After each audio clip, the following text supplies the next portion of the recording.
112 वर्षाची परंपरा असलेल्या मराठी दिवाळी अंकांवर यंदा प्रथमच कोविड भयामुळे साशंकतेचे अनिश्चिततेचे सावट होते.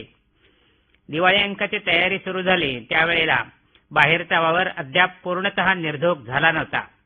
पण तरी छपाई, अर्थकारण, वितरण यातल्या अडचणींवर मात करत बहुतेक दिवाळी अंक वेळेत आपला वाचनीय ऐवज घेऊन हजर झाले.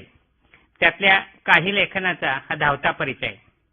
गेल्या 8-9 महिन्यात आपण अनुभवलेला कोविड काळ हा अनेक अर्थांनी अभूतपूर्व आहे. आज हयात असलेल्या पिढीने असा सक्तीचा बंदिवास याआधी अनुभवला नव्हता. त्यामुळे या वर्षातल्या सर्व क्षेत्रातल्या अभिव्यक्तीला त्याचा संदर्भ असणे अपरिहार्य होते. दिवाळी अंक त्याला कसे अपवाद असतील? कोविड काळ वेगवेगळ्या अंकात वेगवेगळ्या संदर्भात उमटला आहे. त्यातल्या महत्वाच्या ऐवजाची नोंद करूया. अक्षरमधला पार्थ एम.एन. यांचा कोरोनाच्या छायेत जगताना या मालेतला लेख या काळाचा अस्वस्थ करणारा दस्तऐवज आहे. रस्त्यावरून घराच्या ओढीनं निघालेले मजुरांचे तांडे हे दृश्य आपण या काळात अनेक वार पाहिले, ऐकले. पार्थ या तांड्यातल्या अनेकांशी संवाद करत त्या संदर्भातली माहिती देत काही निष्कर्षात्मक लिहितात तेव्हा त्यातली आकडेवारी पण रुक्ष न होता बोलू लागते. त्यातली कमालीची मानवी हतबलता, घरात सुरक्षित राहू शकणाऱ्या आपल्यासारख्यांनी त्यांच्याशी पाळलेलं काटेकोर सोशल डिस्टन्सिंग, त्यातून एवढ्या वर्षात प्रत्यक्षात असूनही न जाणवलेली परात्मता अंगावर येते तेव्हा काय होत असेल असे वाटत राहते. अक्षरमध्येच श्रुती गणपते यांचा वेगळा लेख आहे, त्यांचा आर्थिक संघर्ष. कोविड काळात सर्वाधिक हाल झाले ते सर्वार्थाने हातावर पोट असलेल्यांचे. या वर्गातही तळाला असलेल्या, देहविक्रयात असलेल्या स्त्रियांचे या काळात काय झाले असेल? बंदिवास लांबत गेला तशी बाहेरून मिळणारी, मुळातच काहींपर्यंतच पोचणारी तुटपुंजी मदत थांबली तेव्हा कसे जगावले असेल त्यांनी स्वतःला आणि आपल्यावर अवलंबून असलेल्यांना? स्वतःला टिकवण्याचे काही मार्ग याही काळात त्यातल्या काहींनी हिमतीनं शोधले. त्याच्या काही नोंदी या लेखात आहेत, त्या आवर्जून वाचल्या पाहिजेत. या अस्वस्थ काळाचे समाज माध्यमांवर उमटलेले पडसाद हाही नंतर महत्वाचा दस्तऐवज ठरावा या संदर्भात अभ्यासासाठी. पायी चालणारे मजुरांचे तांडे प्रामुख्याने ज्या दिशेनं गेले त्या उत्तर प्रदेश, बिहारात हे पडसाद कसे उमटले याचा शोध घेत त्या प्रदेशातून फेसबुकवर आलेल्या काही पोस्टचे अनुवाद अक्षरधारामध्ये आहेत. भयपर्वाच्या नोंदी या शीर्षकाने हे विविधरंगी पडसादांचं कोलाजही वाचनीय आहे. संसर्गांवरचे काही लेख आयसी अक्षरे या ऑनलाईन दिवाळी अंकात आहेत. उज्ज्वला यांच्या लेखात थेट 6-7 शतकांपूर्वीची 1347 सालातली फ्रान्समधली प्लेगची भयंकर साथ येते. युरोपात तिचा फैलाव होऊन तिथली 1/3 लोकसंख्या त्याला बळी पडली. त्याचे भयानक तपशील वाचताना आजही अस्वस्थ व्हायला होते. तर अवंती कुलकर्णी यांच्या लेखात कोल्हापूरमधल्या 1897च्या प्लेगच्या आठवणी आहेत. त्यावेळी नुकत्याच राज्यावर आलेल्या शाहू छत्रपतींनी केलेल्या त्यासंबंधीच्या कामाच्या कृतज्ञ आठवणी देखील या लेखात आहेत. शैलेश यांच्या लेखात संसर्गाख्यान या शीर्षकाखाली हा विषय रोगराई, धर्म आणि दैवतशास्त्र अशा ऐतिहासिक अंगाने येतो. एका अत्यंत वेगळ्या संदर्भात हा विषय लोकमत दीपोत्सवमध्ये आलाय. या काळातल्या घेरून आलेल्या आतल्या अस्वस्थतेची व्यवस्था कशी लावली चित्रकारांनी? या आधीच्या काळातही विध्वंस, भयंकर अस्थिरता, मृत्यूचं थैमान कसं पेललं जगातल्या विविध भागातल्या चित्रकारांनी? कलेतून कशी वाट मिळाली त्याला?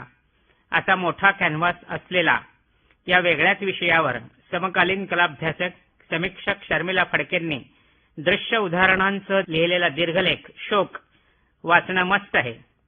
याच दीपोत्सवमध्ये मृदुला बेळे यांचा लेख आहे व्हायरस. कोरोना व्हायरसनं सगळं जग हादरलेलं असताना कुठलाही व्हायरस हा काय प्रकार आहे? व्हायरसचे हे विविधजंगी अचाट जग, त्या संदर्भात सामान्यांना पडणारे प्रश्न, त्या संदर्भात चालू असलेली संशोधनं असा रंजक आणि माहितीपर आलेख या लेखात आहे. तोही वाचावाच असा. या सगळ्यांमध्ये आणखी एक वेगळा लेख आहे, तो कादंबरीकार, भविष्यवेधी लेखक नंदा खरेंचा. मैत्र दिवाळी अंकात अस्वस्थ वर्तमान या परिसंवादातल्या शब्दात न पकडता येणारे प्रश्न या लेखात खरे या प्रश्नाची त्यातल्या अस्वस्थतेची वैश्विक पाळंमुळं शोधू पाहतात. रिचर्ड प्रेस्टन या लेखकाला उद्धृत करताना म्हणतात, कदाचित जीवसृष्टीला नुसती अब्जावधी माणसं ही कल्पनाच आवडत नसेल. पृथ्वीच्या प्रतिरक्षा व्यवस्थेला माणूस हा परजीवी जाणून ती त्याला नष्ट करायला धडपडत असेल. एड्स हा या सफाईचा पहिला टप्पा, पण कोरोना हा शेवटचा टप्पा असेल असं नाही. कोरोना 19 नंतर कदाचित कोरोना 20 येईल. खरे यांचे मूळ अफाट गतीनं वाढत जाणारी लोकसंख्या, माणसाची ऊर्जा वापराची बकासुरी भूक आणि त्यामुळे अडखळणारे ऋतुचक्र यात शोधतात. आपण सगळे या प्रकारात भीतीनं मूढ झालेले आणि स्वतःचं हित नेमकं कशात आहे याबाबतही गोंधळलेले आहोत असे त्यांना वाटते.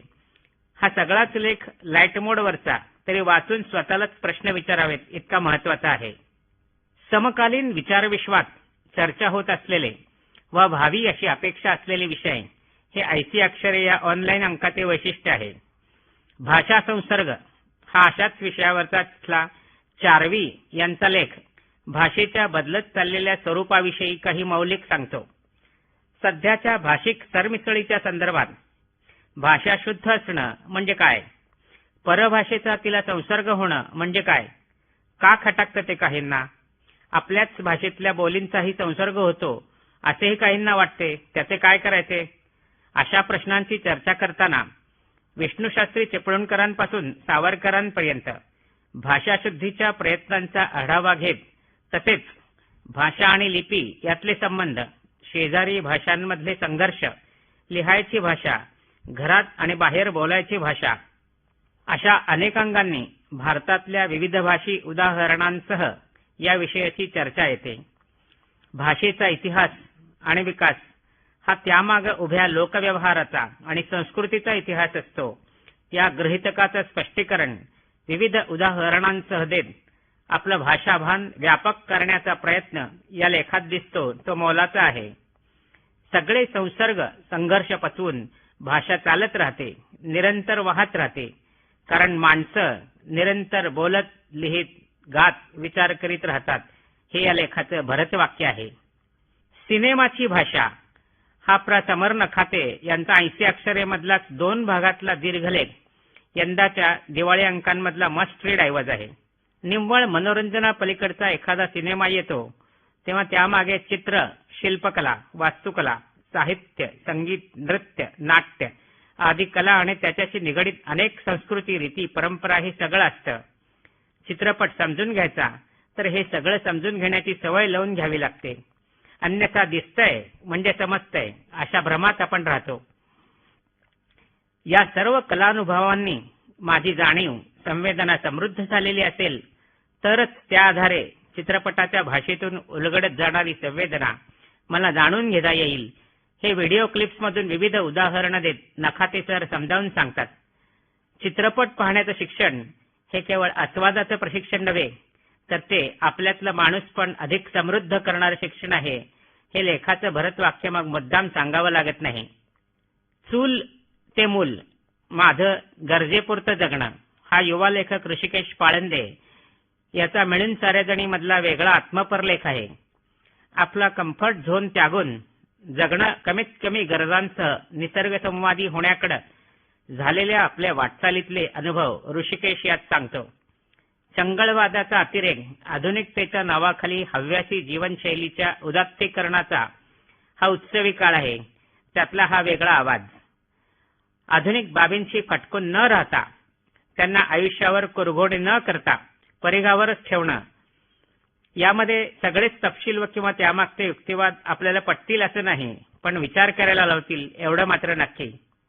शब्द मल्हार या नाशिकच्या दिवाळी अंकातली डोगरी भाषेतल्या प्रख्यात कवयित्री पद्मा सचदेव यांची संपादक स्वानंद बेदरकर यांनी घेतलेली मुलाखत वाचनीय आहेच, पण दस्तावेज म्हणूनही महत्वाची आहे. डोगरी ही काश्मीरमधली पुरातन लोकभाषा, मुख्यतः मौखिक लोकगीतं, महाकाव्य, खंडकाव्य याच प्रकारातून ती अभिव्यक्ती झाली. ती भाषा, तिचा इतिहास, काश्मीरच्या निसर्ग सौंदर्याचा त्यावरचा प्रभाव, महत्वाचे डोगरी कवी इथपासून कवितेशी नातं, साहित्यातलं सौंदर्य, स्त्रीवाद, इस्मत चुगताईंशी असलेलं उत्कट मैत्र, लताबाईंशी असलेलं बहिणीच्या जिव्हाळ्याचं नातं, अशा अनेकांगांनी पद्माताई संवाद करतात. बेदरकर त्यांना समांतर जनाबाईंपासून तुकोबांपर्यंत मराठी संदर्भ पुरवतात. त्यामुळे हा जिव्हाळ संवाद औपचारिक मुलाखतीच्या पुढे जातो. मराठीतले महत्वाचे लेखक रंगनाथ पठारे यांच्या 7 पाटील कुलवृत्तांत या कादंबरीचे मागील वर्षी झालेले प्रकाशन हे मराठी साहित्यातले महत्वाचे घटित आहे. 796 पानांमधून 700 वर्षातला 7 पिढ्यांचा प्रवास रेखाटणारी ही कादंबरी वाचल्यावर एखादा प्रचंड गड चढून शांत क्लांत होत पठारावर आल्यासारखे वाटते. या कादंबरीशी संबंधित गेल्या वर्षभरातले सर्व संदर्भ शब्दालयाच्या अंकात एकत्रित केले आहेत. हेही तसे अपूर्व म्हणावे असे आहे. कादंबरीच्या अनेकांनी केलेल्या विविधांगी समीक्षेपासून तिच्या प्रकाशन समारंभातली मान्यवरांची भाषणं ते समाज माध्यमांवर उमटलेल्या उत्स्फूर्त प्रतिक्रिया असा हा विशाल पट म्हणजे मराठी वाचकांनी सामूहिकपणे केलेली आश्वासक कृती आहे असे संपादकांनी म्हटले. शब्दालयाने या कादंबरीच्या आकलनासाठी एक समृद्ध पृष्ठभूमी उपलब्ध केली आहे, ती आपण आवर्जून अनुभवावी अशी आहे. असाच साहित्य हा मुंबई मराठी साहित्य संघाचा दिवाळी अंक. या वर्षारंभी संघाचे 4-5 दशकांचे अध्वर्यू डॉक्टर बाळ भालेराव यांचे निधन झाले. त्यामुळे यंदाचा साहित्याचा दिवाळी अंक डॉक्टर बाळ भालेराव विशेषांक आहे. साहित्य संघासाठी भालेराव यांनी केलेल्या कामाची कृतज्ञ देऊन करण्याबरोबरच या दीर्घ वाटचालीतल्या त्यांच्या आठवणीही अनेकांनी सांगितल्या आहेत. संघाच्या साहित्यविषयक उपक्रमांबरोबरच संघाचे प्रायोगिक हौशी रंगभूमी विषयक उपक्रम, मुंबई ड्रामा स्कूलच्या उभारणीतला सहभाग असा मुंबई बाहेर फार ज्ञात नसलेल्या कर्तृत्वाचा पटही अनेकांनी उलगडला, तो वाचनीय आहे. या व्यतिरिक्त अक्षरधारामध्ये सानियांनी सांगितलेले समुपदेशनातले अनुभव, जॉर्ज ऑरवेल आणि त्याचा प्रकाशक गोलांज याच्या संबंधातला जयप्रकाश सावंत यांचा लेख, ललितमधला लेख, ललितमध्येच जुन्या जमान्यातील नाटककार मोगर आंगणेकर यांचे अंबरीश मिश्र यांनी रेखाटलेले शब्दचित्र, जेव्हा माणूस जागा होतो या गोदावरी परोळेकर यांच्या आत्मकथनाच्या 50च्या निमित्ताने हेरंब कुलकर्णी यांनी मौजेत आयोजलेला परिसंवाद, ललितमधला जॉर्ज ऑरवेल याच्या 1984 या सर्वकालिक कादंबरी संदर्भातला वसंत अबाजी डहाकेंचा लेख, मौजेतली हरी नरके, बालमोहन लिमये, वीणा देव आणि अनिल अवचट यांनी रेखाटलेली आपल्या आप्तांची व्यक्तिचित्र, तर जयंत पवार यांचा पुढारी दीपस्तंभ मधला तुझ्या नावानं पाहिली तुझी तरे पंढरी हा वडिलांवरचा दीर्घलेख हाही यंदाचा वाचनीय ऐवज आहे. कथा हा दिवाळी अंकाचा USP राहिला आहे नेहमीच. यंदाही मौजेतली सानियांची मी टू चळवळीचा संदर्भ असलेली दीर्घकथा आपणही यात, मौजेतलीच निखिलेश चित्रेंची सममितीचा अन्वयार्थ ही वेगळीच कथा, वसा या दिवाळी अंकातली विजय मुकुंद तांबे यांची कोविड काळाचा संदर्भ असलेली वुहानचा फवारा, सूरज कोल्हापुरे या नव्या लेखकाच्या वसामधली एका हस्तलिखिताचं नष्टचर्य आणि अमरत्व, तर अक्षरमधली बांगडा अशा 2 कथा, अक्षरधारामधल्या गणेश मतकरांची सिक्रेट आणि प्रणव सखदेवांचे खचणारे बहर माथी घेऊन, तसेच ऐसी अक्षरेवरची मृण्मयी रानडे यांची पहिलीच कथा परीक्षा या आवर्जून वाचायला हव्या अशा कथा आहेत. एकूण पुढेही कोविड सारखी संकट येतील, परीक्षा पाहत राहतील, पण त्यावर मात करत दिवाळ्यांक येतील आणि जगणं अर्थपूर्ण करण्यात आपल्याला मौलिक साथ देतील एवढं आश्वासन देणारा हा ऐवज नक्कीच आहे. धन्यवाद.